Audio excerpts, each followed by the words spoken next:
जय हिंद। आप सभी को मेरा प्यार भरा नमस्कार। आशा करता हूं आप सब बहुत ही अच्छे हैं। सर मुझे टारगेट है कि इस बार anyhow by end of 2026 मुझे वर्दी ले लेना है। मेरा बिहार पुलिस मद निषेध है, एक्साइज 78 है और साथ ही साथ हम जो भी अपकमिंग एग्जाम आने वाला है सबका प्रिपेयर कर रहे हैं। बट सर मेरा जो टारगेट है वो है मेरा वर्दी। 25 से 28 क्वेश्चन तक आपके बिहार पुलिस मद निषेध में आपके साइंस के क्वेश्चंस आते हैं। साइंस, करंट, स्टैटिक, अगर ये तीन अगर आपका स्ट्रॉन्ग है वर्दी आपका कंफर्म है। एज वेल एज अगर आप एक्साइज 78 देने वाले हो, चाहे बीपीएससी आपका टारगेट है, science is the key of success. ठीक है, स्टार्ट करें।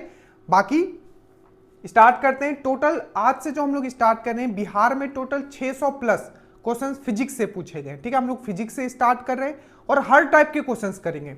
साथ ही साथ जो मैंने आपको एनसीईआरटी करवाया है स्पेशली श्योर सिलेक्शन ग्रुप में, वो जरूर करते हुए चलिएगा। जो मुझसे जुड़े हुए हैं, जो नहीं जुड़े हुए हैं, ये ड्रीम डोज का ग्रुप है टेलीग्राम पे, इसमें लिंक दिया हुआ है, जुड़ जाइएगा। क्योंकि जो न्यूमेरिकल वाले जो क्वेश्चन है उसमें आपको कंसेप्ट मैं बताते हुए भी चलूंगा और वहां मैंने डिटेल में मैंने आपको समझाया। ठीक है, स्टार्ट करते हैं हम लोग। देखिए पहला क्वेश्चन है, ये देखिए कांस्टेबल 2025 में पूछा, एक एक क्वेश्चन किस एग्जाम में पूछा गया है, क्या पूछा गया है, सब चीज हम लोग करेंगे। और बस आपसे एक ये है कि आप थोड़ा लिखते हुए चलिएगा चीजों को। ठीक है, तब ये आपको और बेनिफिशियल रहेगा। ठीक है, चलिए देखिए पहला क्वेश्चन है कि कोई एक 100 वाट का है, ठीक है, बल्ब है, 100 वाट दिया हुआ है, 200 वोल्ट दिया हुआ है, इस प्रकार से दिया हुआ है। ठीक है, तो बोला है कि अगर 160 वोल्ट से जोड़ने पर उसका शक्ति क्या होगा। सिंपल सा है, आप जब भी इस टाइप का क्वेश्चन आए आप ये समझो कि क्या मुझे दिया हुआ है। क्वेश्चन बोला है कि कोई 100 वाट का बल्ब है, 200 वोल्ट से कनेक्टेड है, अगर वोल्टेज जो है 160 वोल्ट कर दिया जाए, ठीक है, तब उसका पावर क्या होगा, यहां क्वेश्चन पूछा गया। तो जब भी हम लोग पावर का हम लोग बात करते हैं तो दो फॉर्मूला आपको हमेशा याद रखना है। ठीक है, क्या करना है, दो फॉर्मूला आपको बहुत ही बारीकी से करेंगे, चीजों को मैं कनेक्ट करते हुए चलूंगा। एक क्वेश्चन से जितने क्वेश्चन 360 सराउंडिंग हो सकते हैं, ठीक है, कम समय में मैक्सिमम आउटपुट करने की कोशिश करेंगे। अब एक्स्ट्रा कुछ बात मैं नहीं बोलूंगा। ठीक है, तो देखिए पावर का जब भी हम लोग बात करते हैं, ठीक है, पावर मतलब शक्ति, तो पावर का जब भी हम लोग बात करते हैं दो फॉर्मूला हम लोग यूज करते हैं। एक है पावर इक्वल टू वी आई, जिसमें कि वी वोल्टेज है और आई आपका करंट है। एक पावर हमने और सुना होगा, पावर इक्वल टू होता है आपका V square divided by R. यहां भी जो है आपका वोल्टेज है, ठीक है, भी जो है आपका वोल्टेज है और आर जो है आपका क्या है, रेजिस्टेंस है, डेट मीन्स ये प्रतिरोध है। ठीक है, तो पहले तो ये 2 पॉइंट आपको पता होना चाहिए। अब ये समझना है कि सर हमें यहां क्या यूज करना है, किससे मेरा काम बन सकता है। तो जब भी इलेक्ट्रिकल सर्किट मैक्सिमम पावर का हम लोग ये फॉर्मूला हम लोग यूज करते हैं, power equal to V square by R, power equal to V I, ये दो फॉर्मूला आप पक्का याद रखिएगा। अब इसका यूटिलाइजेशन कैसे करेंगे, देखिए बहुत सारे न्यूमेरिकल वाले क्वेश्चंस पूछे गए हैं, चाहे वो बीएसएससी का भी अगर आप पेपर उठाओगे तो इस तरीके से मैं मतलब चीजों को लेके चलूंगा कि आप लाखों लोगों को पीछे छोड़ो हर एक क्वेश्चंस के साथ। ठीक है, बेसिक मॉडरेट तो सब करके आएंगे, मेरिट का बात है यहाँ। ठीक है, अब देखो तो पावर इक्वल टू हो गया वी स्क्वायर बाय आर, हो गया वी वोल्टेज और आर हो गया आपका रेजिस्टेंस। सिंपल है। अब देखिए मुझे क्या पता है यहाँ, तो ये 100 वाट दिया हुआ है और 200 वोल्ट दिया हुआ है, तो यहां से मैं क्या करता हूं, मैं रेजिस्टेंस निकाल लेता हूं। तो इस फॉर्मूले को मैं इस तरीके से लिख सकता हूं, आर इक्वल टू हो जाएगा वी स्क्वायर बाई पी। ठीक है, तो भी मेरा क्या है 200 वोल्ट है, तो मैं 200 इंटू 200 यहां लिख सकता हूं। ठीक है, और यहां मैं क्या लिख सकता हूं, पावर, पावर में कितना दिया हुआ है मेरा, यहां 100 वाट मुझे दिया हुआ है। ठीक है, अगर मैं इसको काटता हूं इस तरीके से, ठीक है, तो ये आ जाएगा आपका 400 ओम आ जाएगा। ओम क्यों मैंने लिखा है, क्योंकि रेजिस्टेंस का जो यूनिट होता है वो होता है आपका ओम। ठीक है, 400 ओम आ गया।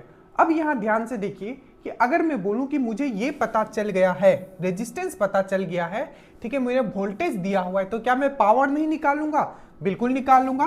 तो पावर इक्वल टू होता है वी स्क्वायर बाय आर। भी मेरा कितना दिया है 160, तो मैं लिखूंगा 160 इंटू 160 डिवाइडेड बाय, मैं लिखूंगा जो मैंने अपना यहाँ रेजिस्टेंस निकाला है जो कि मेरा है 400। ठीक है, ये इधर से कटेगा, ये इधर से कटेगा, 4 4 जा 16, ये हो जाएगा 16 4 जा 64 वाट। क्या आ जाएगा 64 वाट आ जाएगा। तो इसका जो सही आंसर है ये है आपका 64 वाट। ठीक है, हमने क्या यूज किया, पहले हमने यहां से रेजिस्टेंस निकाला, रेजिस्टेंस का यूज करके क्योंकि वोल्टेज यहां हमें दिया हुआ था तो हमने यहां पावर निकाल। ये कहने का मतलब ये है कि कोई भी एक सर्किट है जिसमें पहले 200 वोल्टेज का बैटरी लगा हुआ था, आप इस तरीके से मान लो सोर्स जो था 200 वोल्ट का, ठीक है, और उस समय पावर कितना कंज्यूम किया जा रहा था 100 वाट। अब सेम उसमें क्या किया, वोल्टेज जो है आपका 160 कर दिया। अब वोल्टेज चेंज होगा तो डेफिनेटली है कि उस पे पूरे सर्किट पे उसका असर पड़ेगा। तो वोल्टेज अगर 160 हम लोग कर देते हैं, ठीक है, क्योंकि लोड सेम है, समझ लो इसका कंसेप्ट आप समझो, लोड सेम है आपका। जैसे कि देखो ये मैंने एक बल्ब लगाया, ठीक है, बल्ब लगाया, ठीक है, यहां मैंने वोल्टेज इसको दिया, ठीक है, और ये बल्ब में क्या होगा, कुछ रेजिस्टेंस होगा, ठीक है। तो यही वोल्टेज जो पहले था ये 200 वोल्ट था, ठीक है, आपका जो पावर था वो 100 वाट ले रहा था ये बल्ब। अब क्या किया, वोल्टेज जो है आपका 160 कर दिया, तब उसका पावर आपका क्या होगा, ये चीज चेंज की गई। क्यों, क्योंकि वोल्टेज जो है, ठीक है, वोल्टेज चेंज हो रहा है, और वोल्टेज अगर चेंज होगा तो आपने सुना होगा V इक्वल टू होता है IR, V equal to IR। That means voltage अगर आपका बढ़ेगा इसका इंपैक्ट जो है आपका करंट पे पड़ता है, ठीक है, ये चीज आपको समझ के रखना है। और ये वाला जो फॉर्मूला है V इक्वल टू IR, ये ओम्स लॉ से निकला है, ओम्स लॉ भी आपको याद रखना है, ठीक है। तो ये सब चीज पूरा समझ गए। अब जो मैं आपको समझा रहा हूं 2-3 पॉइंट वो ध्यान से देखिएगा, जो आपके एग्जाम में पूछा गया कि जो पावर जो होता है, पावर का डेफिनेशन क्या होता है, शक्ति का डेफिनेशन क्या होता है। तो rate of doing work equal to power. तो पावर को हम लोग W/T भी लिख सकते हैं, ध्यान से, पावर को हम लोग VI भी लिख सकते हैं, पावर को हम लोग V² भी लिख सकते हैं। ये तीनों पॉइंट से क्वेश्चंस आपके पूछे गए, power equal to V², power equal to VI और power equal to W/T। Power का डेफिनेशन और आपका एनर्जी का डेफिनेशन, पावर मतलब होता है आपका शक्ति, एनर्जी मतलब होता है ऊर्जा। इनका डेफिनेशन पूछा था फिल इन द ब्लैंक्स में। तो याद रखिएगा पावर जो होता है rate of doing work, rate of doing work मतलब कार्य करने का दर, कार्य करने का दर को भी हम लोग क्या बोलते हैं, पावर बोलते हैं। और हमेशा याद रखना वर्क, मैं जिस तरीके से मैं आपको करवा रहा हूं, मैं फिर से आपको रिमाइंड करता हूं, ये आपको बहुत आगे ले जाएगा, चीजों को आप समझ रहे हो, ठीक है। ये सब पॉइंट से पूछा गया। और वर्क को हम लोग और क्या लिख सकते हैं, एनर्जी। बोले तो सर ऐसा क्यों, वर्क को आपने एनर्जी कैसे लिख दिया, क्योंकि वर्क का यूनिट और एनर्जी का यूनिट, दैट मींस कार्य का यूनिट और ऊर्जा के यूनिट समान रहता है, वो है जूल या न्यूटन मीटर, ठीक है। तो अगर मैं बोलूं, ये क्वेश्चन आपका पूछा गया है कि वर्क का जो यूनिट है, कार्य का जो यूनिट है किसके बराबर होगा, तो याद रखिएगा एनर्जी के बराबर होगा, ऊर्जा के बराबर। क्या होगा, तो वर्क इक्वल टू होता है फोर्स इंटू डिस्प्लेसमेंट, बल इंटू विस्थापन, तो ये होता है आपका न्यूटन मीटर, ठीक है। और एनर्जी का क्या होता है, तो जूल भी हम लोग लिख सकते हैं। तो यहां से एक क्वेश्चन निकला है कि 1 न्यूटन मीटर इक्वल टू होता है 1 जूल। तो 1 newton metre equal to 1 joule, ये क्वेश्चन आपका पूछा गया है कि 1 न्यूटन मीटर इक्वल टू कितना होता है, तो 1 जूल होता है। वर्क का यूनिट किसके समान होता है, तो एनर्जी के, मतलब कार्य का यूनिट किसके समान होता है, तो आपके ऊर्जा के समान होता है, ठीक है। और पावर इक्वल टू क्या होता है, तो rate of doing work, that means कार्य करने का दर। एनर्जी का डेफिनेशन क्या होगा, तो कैपेसिटी ऑफ डूइंग वर्क, कार्य करने की जो क्षमता है उसको हम लोग क्या बोलते हैं, एनर्जी बोलते हैं, ऊर्जा बोलते हैं। इसीलिए हम लोग एनर्जी को, ये P अगर मैं लिखूं तो P इंटू टी भी लिख सकता हूं। तो ये सेम तीनों जितना मैंने आपको समझाया कि पावर क्या होता है, रेट ऑफ डूइंग वर्क, कार्य करने का दर को हम लोग पावर बोलते हैं, और एनर्जी क्या होता है, capacity of doing work, capability of doing work, ठीक है, कितने समय तक आप काम कर सकते हो उसको हम लोग एनर्जी बोलते हैं, जो कि P इंटू टी होता है। ये पूरा का पूरा क्वेश्चंस आपके एग्जाम्स में आए हुए हैं। हो सकता है कम लोग देखेंगे इस वीडियो को, पर जो भी देखेंगे वो बहुत ही बेनिफिट में रहेंगे, ठीक है। दूसरा क्वेश्चन है कि आपका दूसरा क्वेश्चन है कि what is the instrument used to measure the blood pressure, ठीक है। रक्त नाप, मतलब रक्त दाब जो होता है उसको नापने के लिए क्या यूज करते हैं। फील्ड असिस्टेंट 2025 में एक क्वेश्चन पूछा गया है, सबको पता है, ये है आपका स्पाइग्नोमैनोमीटर, इसको एक होता है मैनोमीटर, शायद नहीं, यहाँ आगे आएगा क्वेश्चन, मैनोमीटर, ये स्पाइग्नोमैनोमीटर। तो याद रखिएगा ब्लड प्रेशर को नापने के लिए हम लोग क्या यूज करते हैं, स्पाइगनोमेनोमीटर यूज करते हैं। अब यहाँ ये ब्लड प्रेशर, सबसे पहला क्वेश्चन पूछा जाता है नॉर्मल ब्लड प्रेशर जो होता है ह्यूमन बीइंग में कितना होता है, तो आपको याद रखना है 120/80, ठीक है, मिलीमीटर HG, ये इस तरीके से याद रखोगे, ठीक है। तो नॉर्मल ब्लड प्रेशर जो होता है 120/80 mmHg। दूसरा बार पूछा इसको लिखा कैसे जाता है, तो 120/80, ये सब क्वेश्चंस आए हुए, सिस्टोल, ऊपर वाले को क्या बोलते हैं, सिस्टोल, ये आया हुआ क्वेश्चन है, और नीचे वाले को हम लोग बोलते हैं डायस्टोल, ठीक है। थोड़ा अगर डिटेल में बता दो, देखो सिस्टोल मतलब होता है कि ब्लड बाहर जाना हार्ट से, ठीक है, कंप्रेस, और डायस्टोल मतलब ब्लड अंदर आना, ठीक है। तो 120/80 systole by diastole, normal blood pressure जो होता है 120/80 mmHg होता है। और याद रखिएगा एक क्वेश्चन पूछा गया था, जो ब्लड प्रेशर जो होता है हमेशा कहाँ नापा जाता है, तो याद रखिएगा धमनी पे, आर्टरीज पे, ठीक है, वेन पे नहीं नापा जाता है, सीरा पे नहीं।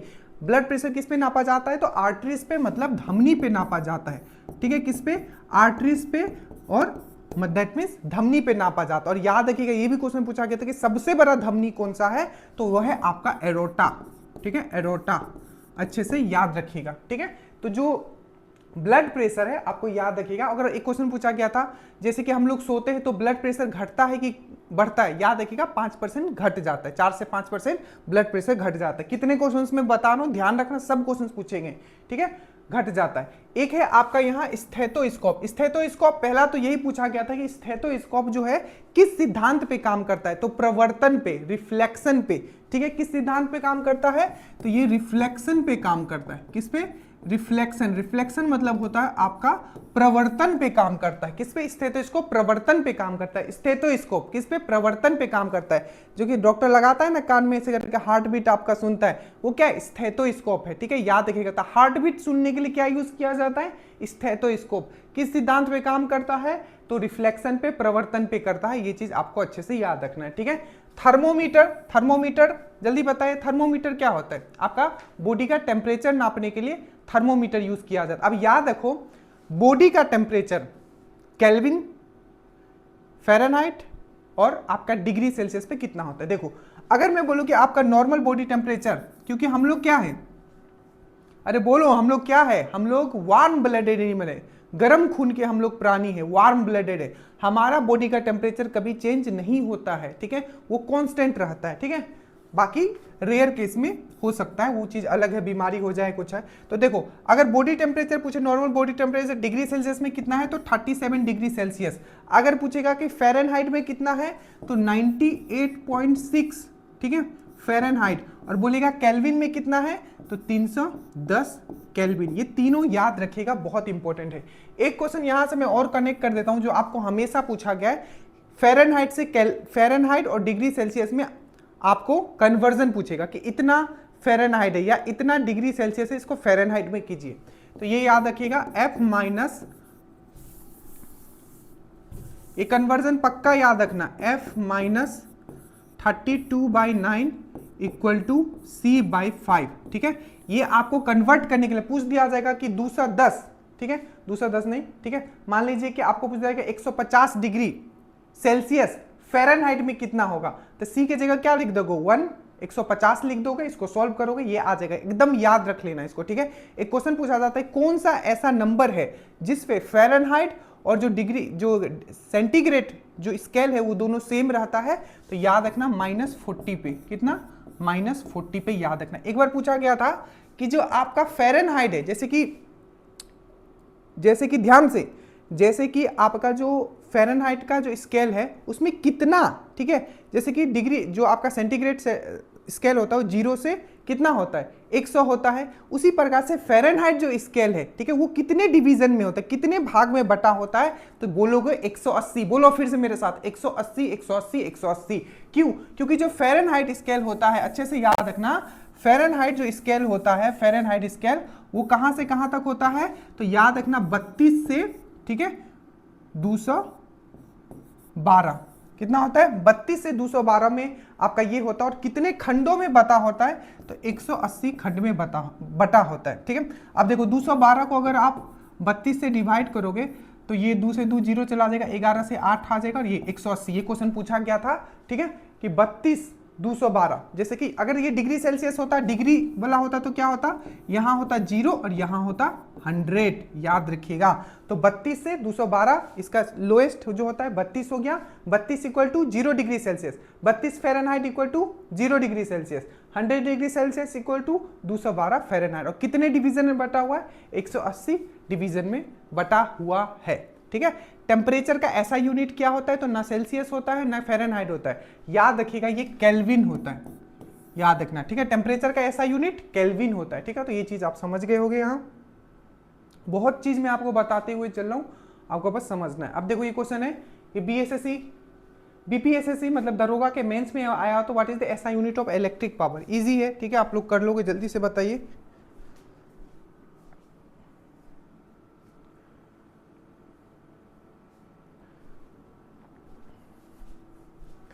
देखिए what is the SI unit of electric power.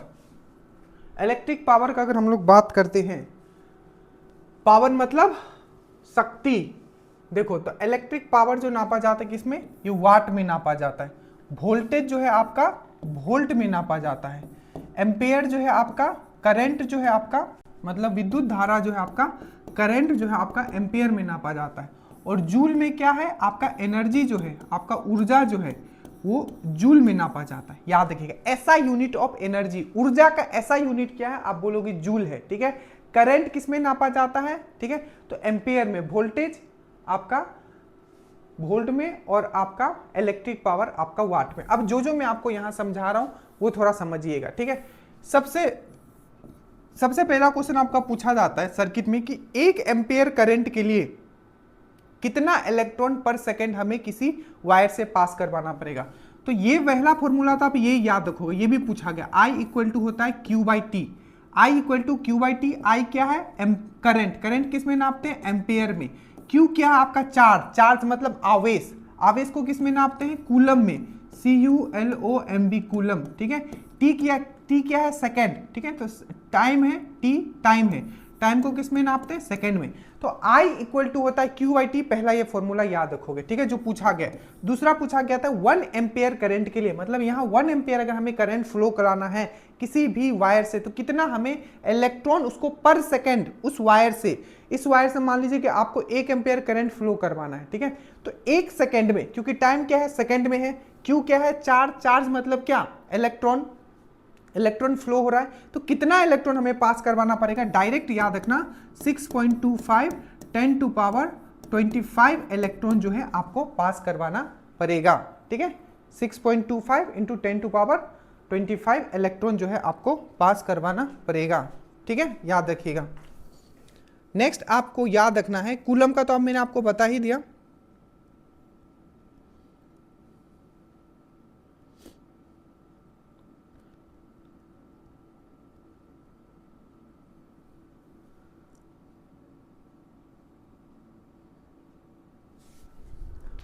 यहाँ एक चीज ये वही मैं सोच रहा था, ये करिए, ठीक है।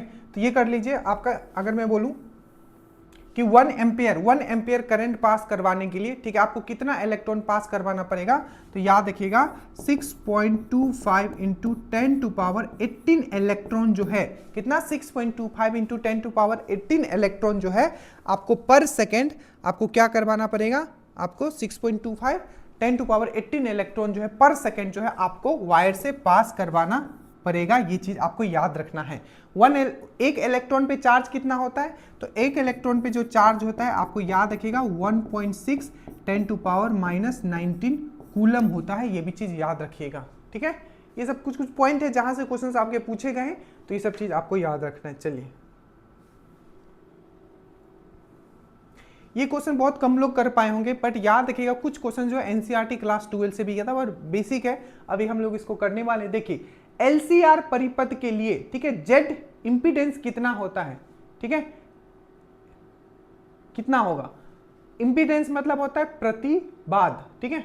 तो क्या है, एलसीआर सर्किट का बात किया। एलसीआर सर्किट मतलब जल्दी से समझो, देखो कोई भी एक सर्किट है, मान लीजिए यहाँ वोल्टेज आपने दिया है। एलसीआर मतलब यहाँ आपका आर है, ठीक है, और आपका एल जो है आपका, यहाँ आपका एक इंडक्टर होगा, एक कैपेसिटर होगा और एक आपका इंडक्टर होगा।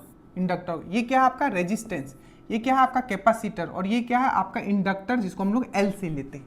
ठीक है, हमेशा याद रखना Z is maximum at resonance, Z is minimum at resonance, Z is same, Z is zero. Question जब भी LCR सर्किट का हम लोग बात करेगा 2-3 पॉइंट याद रखना। सबसे पहले अगर वो रेजोनेंस में बोल रहा है, अगर सर्किट जो है जो आपका परिपथ है पूरा वो रेजोनेंस में है, तो याद रखिएगा जो रेजिस्टेंस जो होगा, प्रतिरोध जो हो जाएगा वो मिनिमम हो जाएगा। क्या हो जाएगा?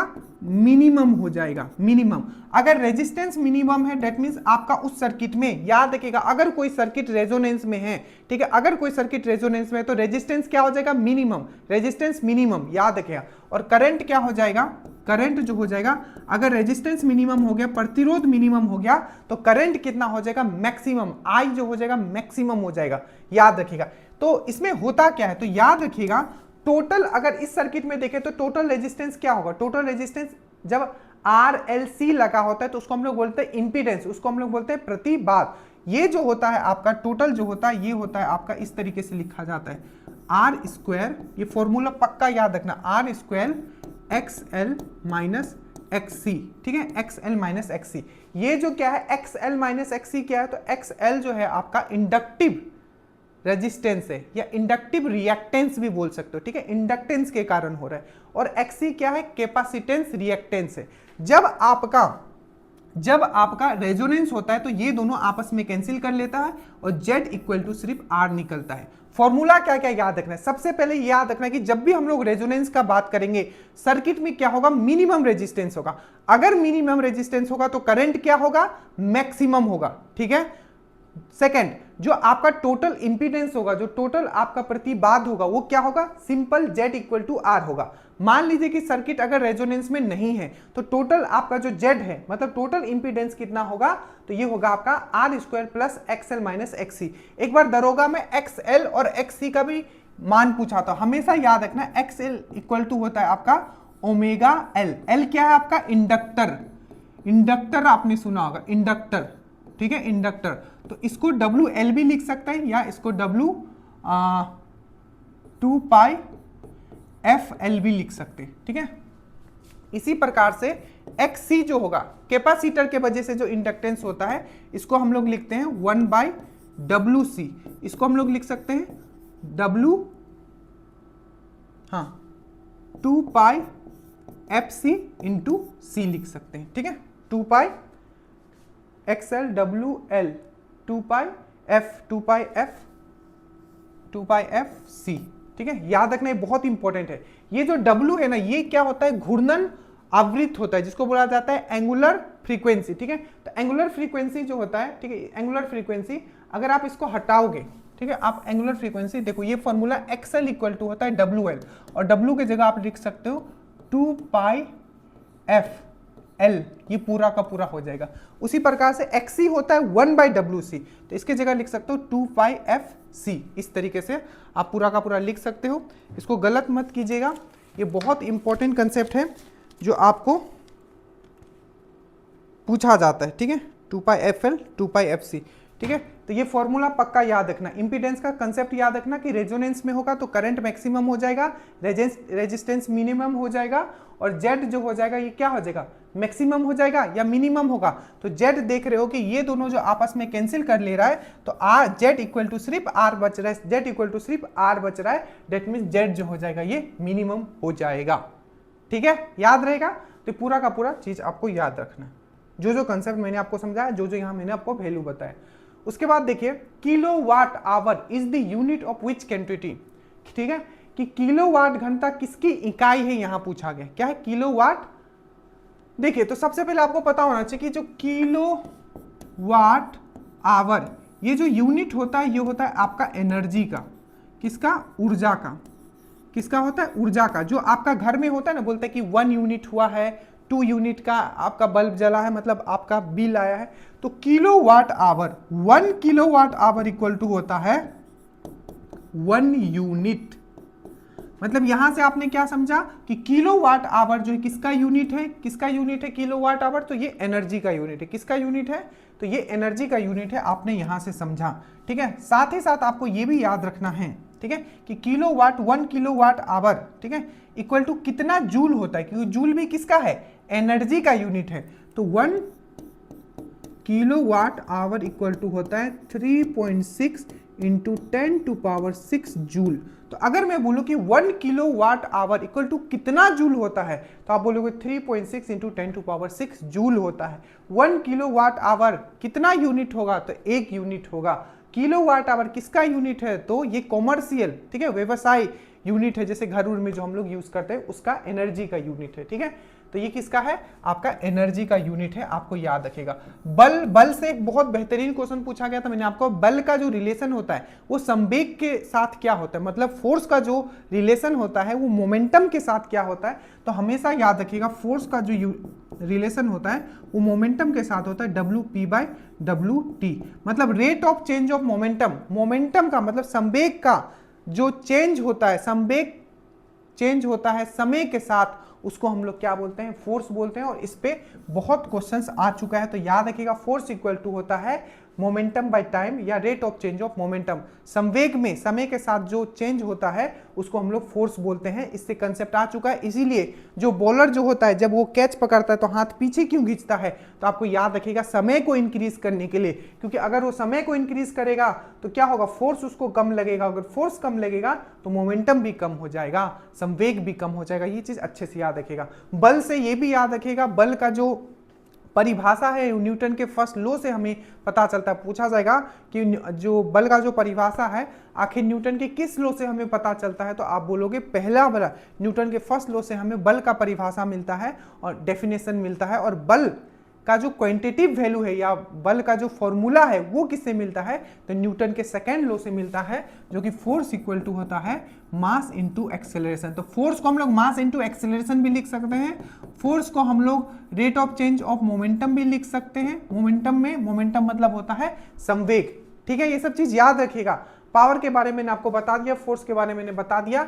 और याद रखिएगा प्रेशर, प्रेशर मतलब होता है दाब। याद रखिएगा प्रेशर को हम लोग पास्कल में भी नापते हैं, बार में भी नापते हैं, टॉर में भी नापते हैं। तो टॉर हो सकता है आपने पहली बार सुना हो, टॉर हो गया, पास्कल हो गया, ठीक है, और बार हो गया। ये सब जो यूनिट है किसका है, तो ये दाब का यूनिट है। और दाब 1 बार इक्वल टू कितना पास्कल होता है, तो 1 बार इक्वल टू होता है आपका 10⁵ पास्कल होता है। ये भी चीज याद रखिएगा, ठीक है, याद रहेगा।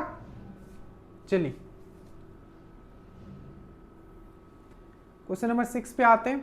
1 लाइट ईयर, इससे बहुत क्वेश्चन पूछा जाता है कि लाइट ईयर किसका यूनिट है, लाइट ईयर का वैल्यू क्या है, लाइट ईयर का आपका पैरासेक के साथ क्या वैल्यू होता है।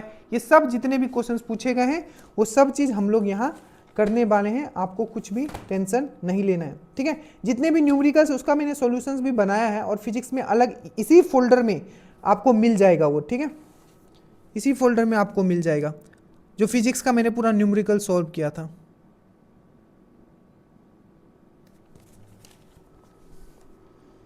क्वेश्चन मैंने लिखा था आपके लिए, आई थिंक लास्ट में होगा, वो बोला न्यूमेरिकल। उस देखो न्यूमेरिकल बहुत अच्छे अच्छे क्वेश्चन वही सॉल्व किया हूँ, वही सब देख रहा था, ठीक है।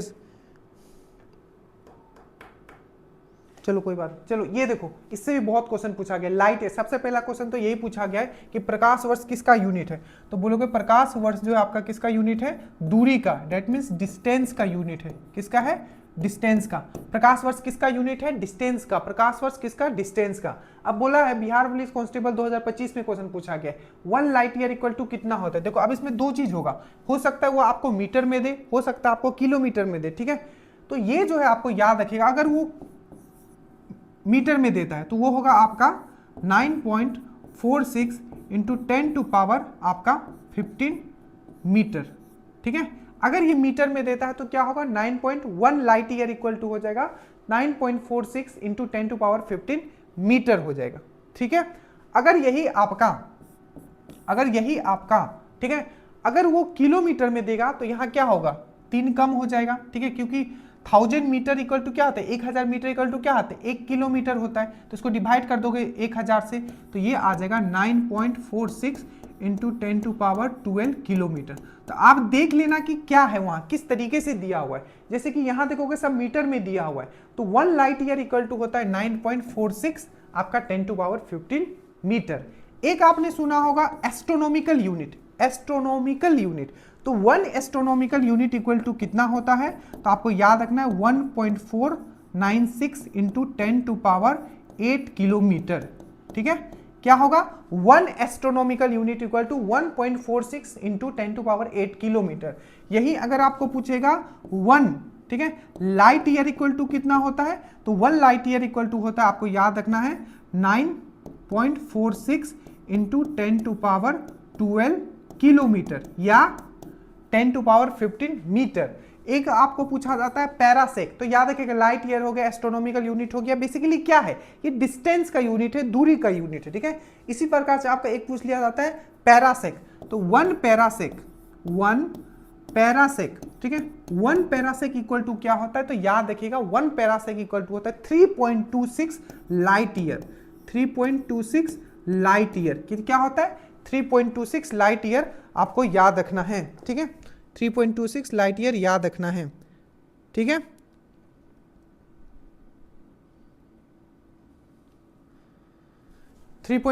लाइट ईयर आपको याद रखना है। ठीक है, तो याद रखें 1 astronomical unit equal to 1.496 into 10 to power 8 kilometre, 1 light year equal to 9.46 into 10 to power 12 kilometre, 1 parsec equal to 3.26 light year. तो इससे आपको क्या समझ में आया कि दूरी का जो सबसे बड़ा यूनिट है, क्वेश्चन पूछा गया डिस्टेंस का सबसे बड़ा यूनिट, डिस्टेंस का बिगेस्ट यूनिट। ठीक है, डिस्टेंस का क्या, डिस्टेंस का बिगेस्ट यूनिट कौन सा है, तो आप बोलोगे डिस्टेंस का जो बिगेस्ट यूनिट है वो कौन सा है, तो वो है आपका पैरासेक है। और पैरासेक क्या होता है, 1 पैरासेक इक्वल टू होता है 3.26 लाइट ईयर। और अगर आपको पूछेगा कि पैरासेक को किलोमीटर में लिखो, तो याद रखिएगा 3 इंटू 10 टू पावर 13 किलोमीटर भी आप लिख सकते हो। तो 3 इंटू 10 टू पावर, ठीक है, ये पूरा याद कर लेना, ये पूरा क्वेश्चन आपको पूछे जाएंगे। तो यहाँ लाइट ईयर पूछा था, ये आपका हो गया। ठीक है, अब नेक्स्ट आइए, ये क्या है आपका कि volt metre is use to measure. Volt metre किसको नापने के लिए यूज किया जाता है, सबको पता है, बताइए। इलेक्ट्रिक करंट को एम मीटर, रेजिस्टेंस को ओम मीटर, रेजिस्टेंस को ओम मीटर, रेजिस्टेंस को ओम मीटर, करंट को आपका एम मीटर, पोटेंशियल डिफरेंस को पोटेंशियल विभवांतर, पोटेंशियल डिफरेंस विभवांतर, तो विभवांतर को आपको वोल्ट मीटर, प्रतिरोध को ओम मीटर, विद्युत धारा को एम मीटर। ठीक है, याद रखिएगा, यहां पूछा वोल्ट मीटर, ये है आपका ये। ठीक है, याद रहेगा ये सब चीज, हमेशा याद रखना है। क्वेश्चन पूछा जाता है कि एम मीटर हमेशा कैसे लगाया जाता है, तो एम मीटर हमेशा सीरीज में, श्रेणी क्रम में लगाया जाता है किसी भी सर्किट में। क्या होगा, श्रेणी क्रम में। अगर मैं कोई भी एक सर्किट इस तरीके से बनाता हूं, ठीक है, यहाँ कोई एक लोड है, बल्ब है मान लो, ठीक है, तो जो आपका एम मीटर होगा क्या होगा, हमेशा सीरीज में होगा। ये आपका वोल्टेज है, क्या है आपका वोल्टेज है। फिगर से समझिएगा तो और ज्यादा बेटर रहेगा। यहाँ वोल्ट है, यहाँ वोल्टेज है। वोल्टेज मतलब वोल्ट मीटर नहीं है, ठीक है, वोल्टेज मतलब बैटरी लगा हुआ है, यहाँ बैटरी लगा हुआ है, एम मीटर है। तो वोल्ट मीटर जो होता है हमेशा पैरेलल में होता है, वोल्ट मीटर हमेशा पैरेलल में होता है, अच्छे से याद रखिएगा। एम मीटर हमेशा सीरीज में होता है, ये चीज आपको याद रखना है। ठीक है, यहाँ वोल्ट मीटर लगाइए तब ये सही होगा। ठीक है, वोल्ट मीटर हमेशा पैरेलल में होता है और आपका एम मीटर हमेशा सीरीज में होता है, याद रखिएगा। ठीक है, याद रहेगा। और वोल्ट मीटर याद रखिएगा, जो आदर्श वोल्ट मीटर होता है, ये भी क्वेश्चन पूछा गया था, आइडियल वोल्ट मीटर होता है, उसका रेजिस्टेंस कितना होगा, प्रतिरोध कितना होगा। रेजिस्टेंस मतलब प्रतिरोध, रेजिस्टेंस मतलब प्रतिरोध। ठीक है, तो जो आइडियल वोल्ट मीटर, आइडियल मतलब आदर्श, आइडियल वोल्ट मीटर जो होगा, ठीक है, आदर्श वोल्ट मीटर जो होगा, उसका प्रतिरोध कितना होगा, रेजिस्टेंस तो इनफाइनाइट, इनफाइनाइट। ठीक है, और पूछा जाएगा कि आइडियल एम मीटर जो है उसका प्रतिरोध कितना होगा, तो आप क्या बोलोगे, क्या बोलोगे, बोलो। तो आइडियल एम मीटर का जो होगा वो आपका प्रतिरोध 0 होगा और आइडियल वोल्ट मीटर का प्रतिरोध इनफाइनाइट होगा। एम मीटर हमेशा सीरीज में लगाएंगे, वोल्ट मीटर हमेशा पैरेलल में लगाएंगे, अच्छे से आपको याद रखना है। ठीक है, ये सब चीज। फ्रीक्वेंसी से बताओ तो क्या क्या क्वेश्चन पूछा गया था। सबसे पहला फ्रीक्वेंसी से पूछा जाता है जो आपका पिच होता है, तारत्व किस पे डिपेंड करता है, पिच, बोलने का जो पिच है किस पे डिपेंड करता है, तो याद रखना पिच जो है आपका फ्रीक्वेंसी पे डिपेंड करता है, तारत्व जो है फ्रीक्वेंसी पे। क्वेश्चन चेंज कर देता है, लोग गलत कर देता है। आपका जो साउंड का जो इंटेंसिटी है, साउंड का, ध्वनि का जो तीव्रता है, याद रखना साउंड का ध्वनि का पिच किस पे डिपेंड करता है, तारत्व किस पे डिपेंड करता है, तो फ्रीक्वेंसी पे। बट साउंड का इंटेंसिटी, तीव्रता किस पे डिपेंड करता है? तो आयाम पे, दैट मीन्स आपका एम्पलीट्यूड पे। इसमें कंफ्यूज मत करना, ठीक है। इंटेंसिटी, साउंड का इंटेंसिटी एम्पलीट्यूड पे, साउंड का पिच फ्रीक्वेंसी पे। क्वेश्चन पूछा जाता है फ्रीक्वेंसी पे, आपको याद रखिएगा फ्रीक्वेंसी पे कि अगर एक कोई भी तरंग है, कोई भी एक वेव है, एक मीडियम से दूसरे मीडियम में जाता है तो उसका क्या चेंज नहीं होता है? तो याद रखिएगा एक मीडियम से, एक माध्यम से दूसरे माध्यम में अगर कोई भी वेव जाएगा, तरंग जाएगा, तो उसका क्या चेंज नहीं होगा? फ्रीक्वेंसी चेंज नहीं होगा। तो चेंज क्या क्या होगा? स्पीड, उसका स्पीड चेंज हो जाएगा, चाल चेंज हो जाएगा, प्लस उसका वेवलेंथ भी उसका चेंज हो जाएगा, ठीक है। ये मैंने आपको फिजिक्स वाला एनसीईआरटी में मैंने आपको समझाया है, ठीक है। ये सब चीज याद रखिएगा, ठीक है।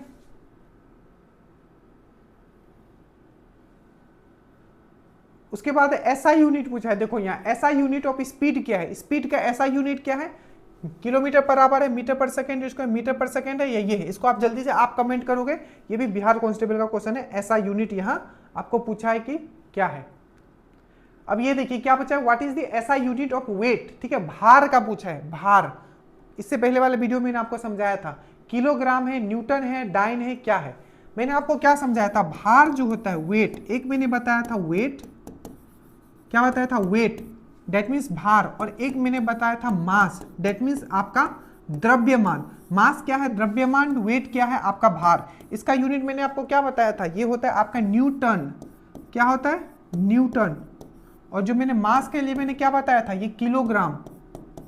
और मैंने आपको क्या बताया था? जो वेट बनता कैसे है? तो वेट जो बनता है आपका, वेट अगर मैं लिखूं तो m इंटू जी। m क्या है आपका? m क्या है? बोलो, m क्या है? आपका द्रव्यमान, जो कि केजी में होगा, ठीक है। और जब इसको आप एक्सेलरेशन ड्यू टू ग्रेविटी, गुरुत्वाकर्षण त्वरण से आप जब मल्टीप्लाई करते हो, ठीक है, जो कि अर्थ के केस में क्या होगा? 9.8, तब वो वेट बन जाता है। ये सब चीज एकदम समझ के रखना, एएसओ में ये सब क्वेश्चंस पूछे गए, ठीक है। वेट क्या होता है? मास इंटू ग्रेविटी, ठीक है। वेट भार जो होता है, द्रव्यमान इंटू गुरुत्वाकर्षण त्वरण, ठीक है। कैसे कन्वर्ट होता है? मास केजी में आता है, ठीक है। यहां न्यूटन मैंने बता दिया। याद रखिएगा डाइन किसका यूनिट है? तो ये फोर्स का यूनिट है। फोर्स किसका है? फोर्स का यूनिट है, दैट मीन्स बल का यूनिट है। क्या? डाइन किसका यूनिट है? फोर्स का। कौन से? सीजीएस यूनिट में।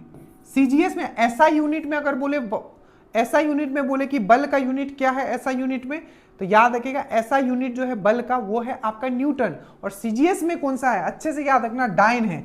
डाइन है तो 1 न्यूटन इक्वल टू कितना होता है?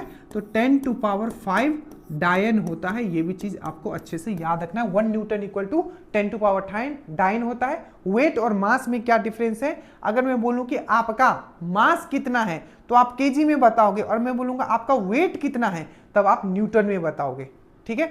बट जनरली हम लोग इस तरीके से नहीं करते हैं, क्योंकि हम एक्सेलरेशन ड्यू टू ग्रेविटी को इग्नोर कर दिए हैं।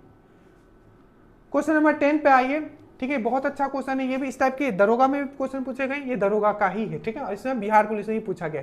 दूरी समय का ग्राफ का जो ढलान होता है, दूरी और समय का, दूरी देखो, दूरी और समय, दूरी और समय से हमें क्या मिलता है? दूरी और समय से तो ये हमें मिलता है चाल या वेलोसिटी या वेग। तो दूरी और समय का जो, जब भी इस टाइप का कुछ भी आए ना कि इसका ग्राफ हमें क्या देता है, इसका बस उसका फॉर्मूला ले लिखना। जैसे दूरी और समय, दूरी और समय को हम लोग करेंगे तो हमें क्या मिलेगा? चाल मिलेगा, ठीक है। दैट मीन्स हमारा स्पीड इसका सही आंसर हो जाएगा। अब देखो इसको कैसे है, ठीक है। ये है दूरी, ये है आपका टाइम, ठीक है। मान लीजिए हमने क्या बनाया? एक समान हमने चाल बनाए। ये किसका है? ये एक समान चाल का क्या है? ये ग्राफ है, मतलब एकदम एक समान है। देखिए 1 आवर, तो क्या एकदम इस तरीके से जब भी ग्राफ बनेगा तो क्या एक समान चाल का आपका ये ग्राफ है। एक बार पूछा गया था कि नेगेटिव, ठीक है, नेगेटिव वेलोसिटी टाइम ग्राफ आपका क्या देगा? वेलोसिटी मतलब वेग, ठीक है, टाइम मतलब टाइम। अगर ये नेगेटिव है, ये नेगेटिव है, वेलोसिटी और टाइम का जो ग्राफ है नेगेटिव है, वेलोसिटी मतलब वेग, वेलोसिटी मतलब वेग, टाइम मतलब टाइम, ठीक है, समय। तो वेलोसिटी बाय टाइम जो अगर नेगेटिव अगर हमें दे रहा है, ठीक है, वेग प्लस वेग बाय समय का जो ग्राफ है वो नेगेटिव है, इसका मतलब क्या है? तो याद रखिएगा वेलोसिटी बाय टाइम हमें क्या देता है? एक्सेलरेशन देता है, त्वरण देता है। क्या देता है? त्वरण देता है। और अगर ये नेगेटिव में आ रहा है, डेट मीन्स क्या हो जाएगा? जो हमारा त्वरण है वो नेगेटिव है।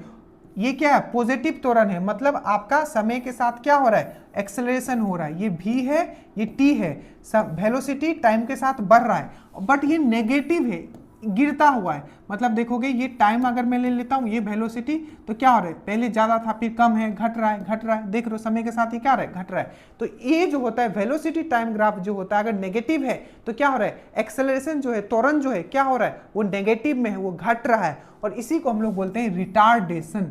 क्या बोलते हैं, रिटार्डेशन या मंदन इसको हम लोग बोलते हैं। ठीक है, तो याद रखिएगा ये सब चीज। ठीक है, इसका तो चाल हो जाएगा।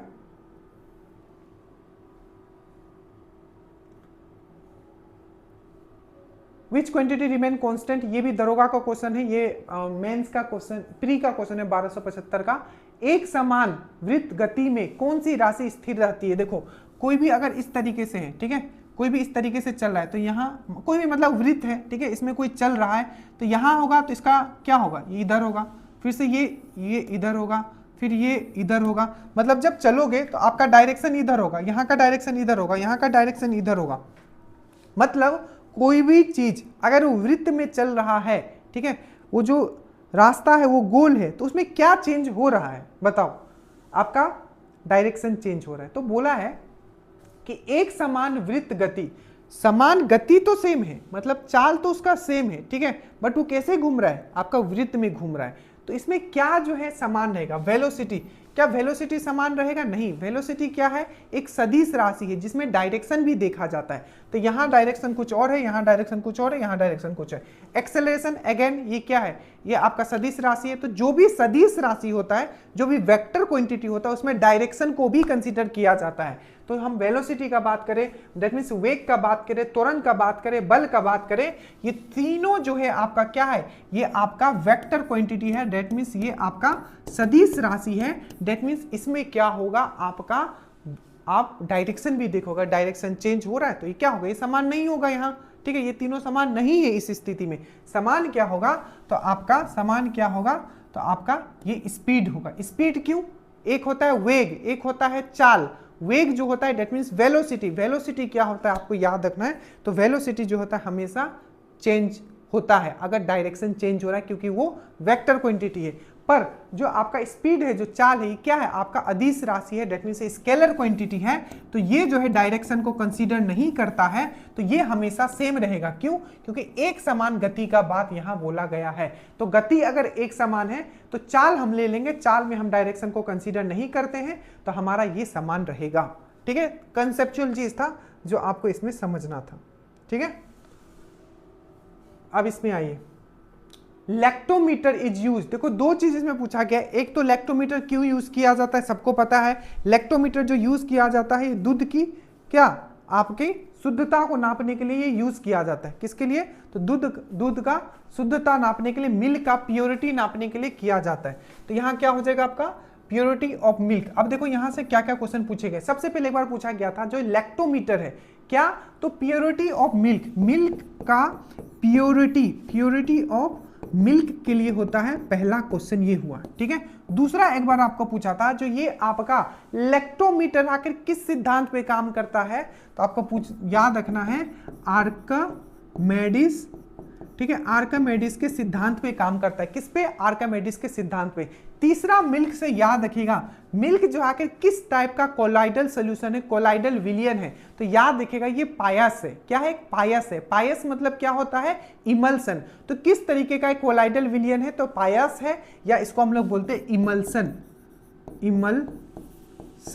इमल्सन। और इमल्सन में क्या होता है, तो लिक्विड जो है लिक्विड में मिक्स होता है। क्या होता है, तरल जो है तरल में मिक्स जब होता है, तो आपको याद रखना है तरल में जब तरल मिलाएंगे, ठीक है, तो वो क्या होगा, वो इमल्सन बनेगा, पायास बनेगा। और मिल्क भी किसका एग्जाम्पल है, तो आपको याद रखिएगा आपका पायास का या आपका इमल्सन का एग्जाम्पल है, याद रखिएगा। ठीक है, इसमें दो तरीके का प्रोटीन मिलता है, याद रखिएगा, एक होता है कैसीन, एक होता है कैरोटीन। तो जो उजला कलर जो आप देखते हो, व्हाइट कलर जो होता है दूध का, वो क्यों होता है, तो कैसीन के कारण होता है, CASEIN, कैसीन। और बोलेगा जो पीला कलर जो देखते हो वो क्यों होता है, तो कैरोटीन के कारण होता है। ये चीज आपको याद रखना है, ठीक है। और इसमें पूछा जाएगा कि कौन सा आपको कार्बोहाइड्रेट मिलता है, तो लैक्टोज मिलता है। लैक्टोज। अच्छे से याद रखिएगा ये सब चीज, ठीक है।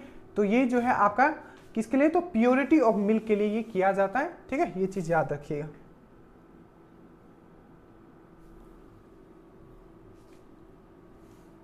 उसके बाद what is the unit use astronomical distance, ठीक है, खगोलीय दूरी। मैंने आपको बताया था खगोलीय दूरी, एस्ट्रोनॉमिकल यूनिट मतलब होता है खगोलीय दूरी। खगोलीय दूरी मैंने आपको क्या बताया था, 1 एस्ट्रोनॉमिकल यूनिट इक्वल टू कितना होता है, जल्दी बोलो कितना होता है, मैंने अभी बताया था 1.496 इंटू आपका 10⁸ किलोमीटर होता है, ठीक है। 1.4 याद रखो, 1.4 इंटू 10⁸ किलोमीटर होता है, ठीक है।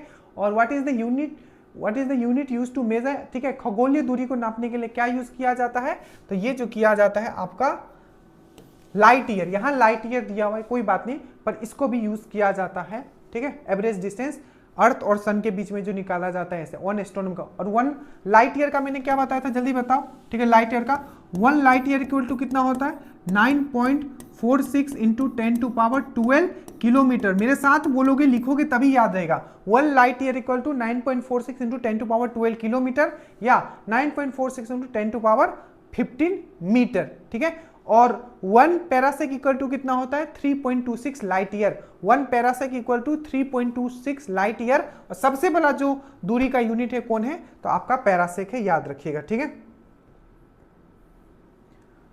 उसके बाद है आपका, हाँ, उच्च तापमान को अधिक दूरी से नापने के लिए किस उपकरण का यूज किया जाता है। दैट मीन्स मान लो कि आपका सोलर भी हीट हमें देता है, मान लो इसका रेडिएशन हमें नापना है या बहुत ही हाई रेडिएशन ऑफ हीट नापना है, ठीक है। क्या बोला है, उच्च तापमान को अगर आपको नापना है तो इसमें से क्या यूज करोगे, थर्मोमीटर यूज करोगे, बैरोमीटर यूज करोगे, पायरोमीटर यूज करोगे या हाइग्रोमीटर। तो याद रखिएगा जब भी हाई टेम्परेचर को नापने का बात आएगा, मान लो सोलर रेडिएशन को अगर नापना है, ठीक है, तो उसमें क्या आप यूज करोगे, तो आप यूज करोगे पायरोमीटर। क्या यूज करोगे, पायरोमीटर। हाइग्रोमीटर क्या है, हाइग्रोमीटर तो वायुमंडलीय में जो नमी होता है, ठीक है, दैट मीन्स एटमॉस्फेरिक ह्यूमिडिटी, ठीक है, ह्यूमिडिटी जो वायुमंडलीय जो आपका ह्यूमिडिटी है, तो याद रखिएगा ह्यूमिडिटी नापने के लिए एटमॉस्फेरिक ह्यूमिडिटी, वायुमंडल में कितना नमी है, आपको पूछा जाएगा कि वायुमंडल में कितना नमी है, तो आप किससे नापोगे, तो आप बोलोगे हाइग्रोमीटर से। इसको बोला जाता है एटमॉस्फेरिक ह्यूमिडिटी नापने के लिए, ठीक है, एटमॉस्फेरिक ह्यूमिडिटी नापने के लिए, ठीक है, क्या यूज किया जाता है, इसको आप सापेक्ष रिलेटिव ह्यूमिडिटी भी बोलते हो, ठीक है। रिलेटिव ह्यूमिडिटी नापने के लिए क्या यूज किया जाता है, रिलेटिव ह्यूमिडिटी मतलब होता है आपका कितना नमी है आपके वातावरण में, ठीक है, उसको नापने के लिए, रिलेटिव ह्यूमिडिटी नापने के लिए हम लोग हाइग्रोमीटर यूज करते हैं। और एक होता है आपका हाइड्रोमीटर, ठीक है। तो हाइड्रोमीटर क्या होता है, ये डेंसिटी, घनत्व, रिलेटिव डेंसिटी या स्पेसिफिक डेंसिटी, ठीक है। तो सापेक्ष घनत्व, रिलेटिव डेंसिटी सापेक्ष घनत्व नापने के लिए आपको हाइड्रोमीटर यूज किया जाता है। और आपका जो रिलेटिव ह्यूमिडिटी नापने के लिए, ठीक है, आर्द्रता, ठीक है, सापेक्ष आर्द्रता नापने के लिए आपको हाइग्रोमीटर यूज किया जाता है। सापेक्ष आर्द्रता नापने के लिए, रिलेटिव ह्यूमिडिटी नापने के लिए हाइग्रोमीटर यूज किया जाता है। और रिलेटिव डेंसिटी सापेक्ष घनत्व नापने के लिए आपको हाइड्रोमीटर यूज किया जाता है। पायरोमीटर हम लोग हाई टेम्परेचर को नापने के लिए यूज करते हैं, ठीक है। मान लीजिए कोई भट्ठी भी है, ठीक है, उसमें से का हाई टेम्परेचर नापना है, पायरोमीटर। सोलर का एकदम हाई टेम्परेचर, आपका जो टेम्परेचर का जो उसका रेडिएशन आ रहा है, विकिरण आ रहा है, उसका जो आपका टेम्परेचर नापना है तो आपका पायरोमीटर। बैरोमीटर क्या नापता है, बैरोमीटर आपका वायुमंडलीय दाब नापता है, याद रखिएगा, ठीक है। क्वेश्चन पूछा जाता है कि अगर बैरोमीटर का जो रीडिंग है सडनली अगर गिर गया तो क्या होगा, आपका आंधी आने वाला है। और स्लोली धीरे धीरे उठ रहा है, उसका मतलब क्या होता है, तो आपका जो मौसम जो है साफ होने वाला है। ये सब क्वेश्चन आपके पूछे गए हैं, याद रखिएगा, ठीक है। अब ये क्वेश्चन देखिए, ये है आपका टोटल यूनिट। अब ये क्वेश्चन ऑलरेडी देखो, ये बीपीएससी एलडीएससी 2022 का क्वेश्चन है, ये पेपर हुआ था, आप लोगों ने दिया भी होगा, ठीक है। बोला है कि 5 60 वाट का लैंप, क्या है, 5 60 वाट का, देखो इसी तरीके से लिखा हुआ था, देखो 5 × 60 वाट का लैंप 4 75 वाट का पंखा 6 घंटे प्रतिदिन, ठीक है, ये जलता है, तो 60 दिन में कुल यूनिट कितना होगा? मैंने अभी बताया था यूनिट मतलब क्या होता है। अगर मैं 1 यूनिट बोलता हूं तो 1 यूनिट इक्वल टू होता है 1 किलो वाट आवर। क्या होता है? 1 यूनिट इक्वल टू होता है 1 किलो वाट आवर, ठीक है। क्या होता है? 1 unit equal to 1 kilo watt hour. अब जल्दी से देखिए, सबसे पहले हम लोग निकालते हैं इसका 5 इंटू 60, 5 इंटू 60 कितना हो जाएगा? 300 वाट, ये हो गया। उसके बाद 75 इंटू 4, 75 200, 75 इंटू 2 150, तो ये भी कितना हो जाएगा? 300। तो 4 इंटू 75, ये भी 300 वाट हो गया। तो टोटल वाट कितना है? 600 वाट है, ठीक है, 600 वाट हो गया। अब जो ये 600 वाट है ये कितने दिन? 30 दिन, हर दिन 6 घंटा। तो देखो 30 दिन, हर दिन 6 घंटा, ये टोटल क्या हो गया आपका? इसका किलो, ये हो गया वाट आवर, वाट आवर। देखो ये 600 वाट हो गया और 6 घंटा हर दिन जलता है, ठीक है, 6 घंटा हर दिन जलता है और 30 दिन जलता है। तो इस सबको आप क्या करोगे? मल्टीप्लाई करोगे। तो इसको देखो 600 इंटू 30 इंटू 6, बट ये जो आएगा आपका वाट आवर में आएगा। क्या आएगा? वाट में, क्योंकि ये सब वाट में है ना, वाट वाट।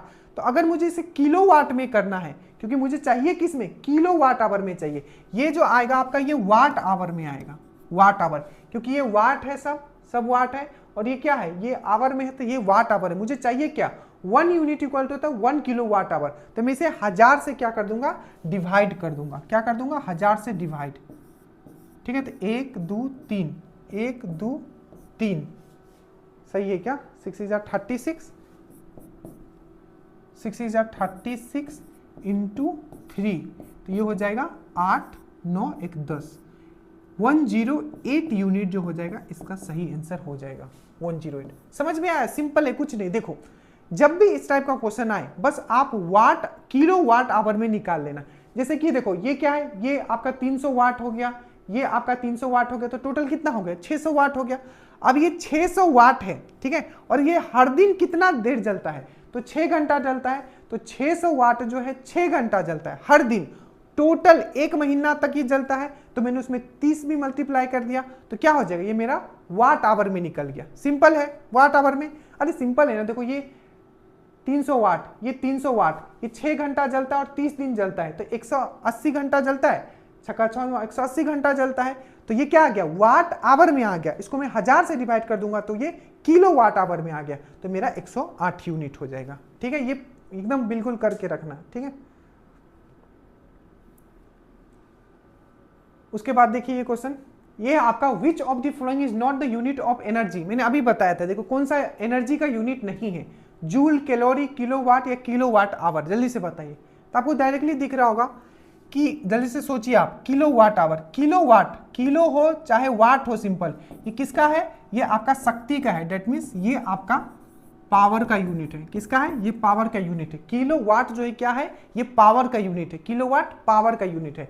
बाकी ये देखिए ये क्या है? किलोवाट आवर, ये एनर्जी का यूनिट है। और 1 किलोवाट आवर मैंने आपको बताया था ये 1 यूनिट होता है। और अगर इसको जूल में लिखे तो 3.6 इंटू 10⁻6 जूल होगा। 3.6 इंटू 10⁻6 जूल होगा। कैलोरी आपको पता होगा, ठीक है। ये कैलोरी जो होता है ये भी किसका है? ये आपका, आपने सुना भी होगा ना, 1 जूल 1 कैलोरी इक्वल टू कितना होता है?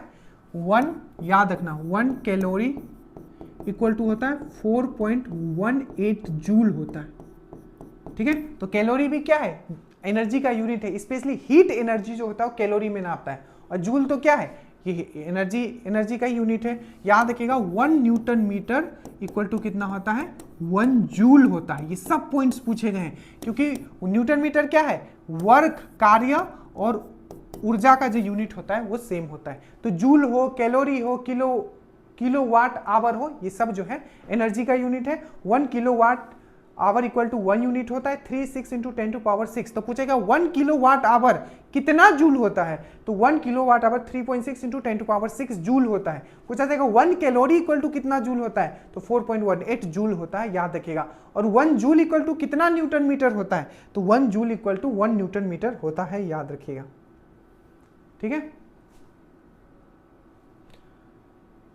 अब देखिए ये है आपका 1 जूल इज इक्वल टू, आ गया 1 जूल इक्वल टू क्या होगा 1 पास्कल 1 वाट 1 केजी पर मीटर। इसको और डिफिकल्ट बनाया जा सकता है, ये भी कांस्टेबल का क्वेश्चन है, 1 न्यूटन मीटर हो जाएगा इसका। उसके बाद which instrument is use to measure the growth of plant, ये मैं पहले भी करवा चुका हूं कि ग्रोथ ऑफ प्लांट के लिए एक इंस्ट्रूमेंट बनाया गया था, ठीक है, जिसको किसने बनाया था, भारत के ही साइंटिस्ट थे, इनका नाम क्या था, जगदीश चंद्र बसु। जगदीश चंद्र बसु जो प्लांट का ग्रोथ को नापता था, प्लांट की वृद्धि को नापता था, उसको हम लोग बोलते हैं, क्या बोलते हैं, क्रेस्कोग्राफ। मैनोमीटर से क्या नापा जाता है, तो गैस का प्रेशर, गैस का दाब, गैस का हो या पानी का दाब भी कभी कभी लिखा होगा, ठीक है। तो गैस का दाब जो है आपका, गैस का प्रेशर जो है किससे नापा जाता है, मैनोमीटर से। एक पूछा था आपका प्लेनीमीटर, प्लेनीमीटर, प्लेनीमीटर क्या नापता है, ये दरोगा मेन से पूछा गया था प्लेनीमीटर। तो याद रखिए इररेगुलर सरफेस, मतलब कोई भी एक क्षेत्र, ठीक है, जिसका सरफेस जो है, इसका सतह जो है एक समान नहीं है, तो इररेगुलर है, तो इररेगुलर सरफेस नापने के लिए, ठीक है, तो ऐसा सतह जो मतलब सरफेस एरिया, ठीक है, सरफेस एरिया क्षेत्रफल नापने के लिए यूज करता है। और कैसा क्षेत्रफल, जो क्षेत्रफल एक समान ना हो, इररेगुलर हो, इररेगुलर सरफेस नापने के लिए सरफेस एरिया, इररेगुलर एक समान जब क्षेत्रफल नहीं होता है, इररेगुलर होता है, तो उसको नापने के लिए प्लेनीमीटर यूज किया जाता है, याद रखिएगा। थर्मोमीटर सब हो ही गया, ठीक है। अभी क्वेश्चन बहुत अच्छा क्वेश्चन है, उससे पहले एक बार ये देख लेते हैं, उसके बाद 19 में आते हैं। देखो स्पेसिफिक ग्रेविटी, विशिष्ट घनत्व, मैंने अभी बताया था स्पेसिफिक ग्रेविटी नापने के लिए, ठीक है, स्पेसिफिक ग्रेविटी नापने के लिए हम लोग क्या यूज करते हैं, हाइड्रोमीटर यूज करते हैं, याद रखिएगा, ठीक है। ये हो गया स्पेसिफिक ग्रेविटी, विशिष्ट घनत्व। अब ये क्वेश्चन देखिए बहुत अच्छा क्वेश्चन है, ठीक है। अब ध्यान से देखिए कितना बेहतरीन क्वेश्चन है ये, ठीक है। आपको मैंने इसको समझाया, देखो सबसे पहले क्या पूछा है कि B जो मेरा दिया हुआ है, ये कितना दिया है 2 × 10⁻⁻t, टी मतलब क्या होता है, टेस्ला। A इक्वल टू होता है 4 सेंटीमीटर, मतलब एरिया जो मुझे दिया है 4 सेंटीमीटर, तो चुंबकीय फ्लक्स क्या होगा। बहुत अच्छा क्वेश्चन है। B क्या होता है आपको पता होगा, B किस चीज को हम लोग लिखते हैं, किसका यूनिट है बताओ B, तो ये मैग्नेटिक फ्लक्स डेंसिटी का, चुंबकीय घनत्व का, क्या है, मैग्नेटिक फ्लक्स डेंसिटी, जिसको हम लोग बोलते हैं चुंबकीय घनत्व, जिसको हम लोग लिखते हैं B, और इसका यूनिट क्या है, टेस्ला। देखो टेस्ला लिखते हैं हम लोग, ठीक है, टेस्ला है, ठीक है। अब देखो हमने एक चीज आपको बताया था, जो मैग्नेटिक फ्लक्स डेंसिटी होता है, चुंबकीय जो फ्लक्स, चुंबकीय फ्लक्स घनत्व जो होता है, उसको हम लोग क्या लिखते हैं, B इक्वल टू लिखते हैं φ/a। फाई क्या है यहाँ, फ्लक्स है, फाई क्या है यहाँ, फ्लक्स है, ए क्या है यहाँ, एरिया है। तो फ्लक्स बाय एरिया अगर हम लोग लिखते हैं, ठीक है, फ्लक्स बाय अगर एरिया हम लोग लिखते हैं, चुंबकीय फ्लक्स बाय हम लोग क्षेत्रफल लिखते हैं, तो क्या आ जाएगा, वहां मैग्नेटिक फ्लक्स डेंसिटी आ जाएगा, चुंबकीय फ्लक्स घनत्व आ जाएगा, ठीक है। तो देखो हमें निकालना क्या है, हमें बी दिया हुआ है, ए इतना दिया हुआ है, हमें फ्लक्स निकालना है, ठीक है। अब देखो ये क्या हो जाएगा, बी इंटू ए हो जाएगा, क्या हो जाएगा, बी इंटू ए, ठीक है, क्या हो जाएगा, b इंटू ए। अब देखो b मुझे कितना दिया हुआ है, 2 × 10⁻⁻2 दिया हुआ है, a मुझे कितना दिया हुआ है, 4 × 4 दिया हुआ है, पर ये क्या है, सेंटीमीटर में है, तो इसको कैसे लेना है, मीटर स्क्वायर में, ठीक है। पर ये क्या है, सेंटीमीटर स्क्वायर है, तो हमें क्या लेना पड़ेगा, मीटर स्क्वायर, तो क्या लेना पड़ेगा, 10 कितना लेना पड़ेगा, 10⁻⁻2 10⁻⁴, क्योंकि स्क्वायर है, 1 मीटर इक्वल टू कितना होता है, 100 सेंटीमीटर होता है, 1 मीटर इक्वल टू 100 सेंटीमीटर, पर ये क्या है, ये स्क्वायर है, तो 10⁻⁻4 आ जाएगा, तो ये आ जाएगा 10⁻⁻4 आ जाएगा। तो देखो ये 2 है, ये 4 है, तो 8 हो जाएगा और 10⁻6 हो जाएगा। तो इसको अगर आप सॉल्व करोगे तो ये हो जाएगा 8 × 10⁻�6, ये हो जाएगा आपका फ्लक्स। फ्लक्स का यूनिट क्या होता है चुंबकीय फ्लक्स का, तो वेबर, वेबर, इसको हम क्या में लिखेंगे, वेबर में लिखेंगे। और चुंबकीय ये जो है, ये क्या है, चुंबकीय फ्लक्स घनत्व, मैग्नेटिक फ्लक्स डेंसिटी, इसका यूनिट क्या होता है, टेस्ला। टेस्ला भी लिख सकते हो या वेबर पर मीटर स्क्वायर भी लिख सकते हो, तो टेस्ला भी लिख सकते हो, वेबर पर मीटर स्क्वायर भी लिख सकते हो, चुंबकीय फ्लक्स घनत्व का, मैग्नेटिक फ्लक्स डेंसिटी का, या 1 टेस्ला इक्वल टू होता है 10⁻⁴ गॉज। ठीक है, तो गॉज भी जो है इसका ही यूनिट होता है। टोटली 20 क्वेश्चंस थे जो आज हमने आपके लिए डिस्कस किया। जरूर बताइएगा आपको ये कैसा लगा। ठीक है, आपका रिव्यू बहुत इंपॉर्टेंट है, नीचे कमेंट करें। और मैं आपको रिमाइंड करता हूं जो भी मैं आपको यहां आपको दे रहा हूं यूट्यूब पे, अगर आप मुझे देख रहे हो, ठीक है, चाहे आप श्योर सिलेक्शन ग्रुप में रहो, साइंस जिस लेवल पे आपको करा के दिया जा रहा है, nobody, I am telling you, nobody can beat you. हर एक चीज कंसेप्ट के साथ। और अगर श्योर सिलेक्शन ग्रुप में हो, मैं फिर से बता देता हूं, अगर अभी तक आपने यहां देखा है तो श्योर सिलेक्शन ग्रुप में आप जरूर हो जाएगा, ताकि एनसीईआरटी के और जो भी कंसेप्चुअल चीज है आप वहां अच्छे से कंप्लीट कर पाओ, ताकि जितने भी तरीके के क्वेश्चन पूछे आप बीएसएससी देने वाला आप इजीली कर पाओ, मदनी से देने वाला इजीली कर पाओ, और अपना जो ड्रीम है उसको अचीव कर पाओ। जय हिंद।